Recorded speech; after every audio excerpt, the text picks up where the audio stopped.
In today's video, I'm going to teach you how to refresh a Salesforce dashboard. If you've been working with Salesforce, you know how critical dashboards are in providing a comprehensive view of your data, helping you to make informed decisions.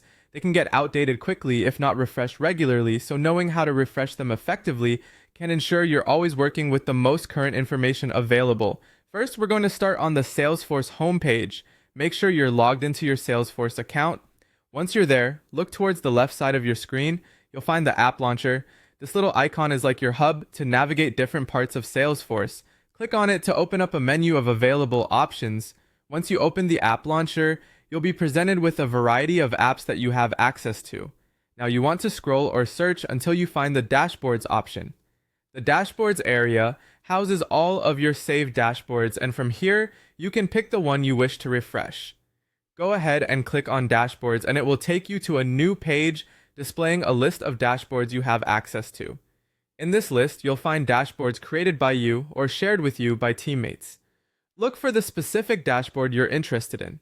A quick tip, you might want to use the search bar to swiftly locate it if you have numerous dashboards. Once you've located your desired dashboard, click on its name to open it. Now, upon opening your selected dashboard, you'll be taken to a page showcasing all the data visualizations it contains, like charts and tables. These visualizations reflect the data status as of the last refresh, so it's time to give it a fresh update. Somewhere on this page, typically in the toolbar, you'll see a button labeled Refresh.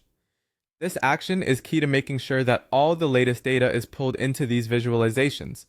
All you need to do is click on the Refresh button and Salesforce will take care of the rest. The refresh process might take a bit of time depending on the size of your data and dashboard complexity.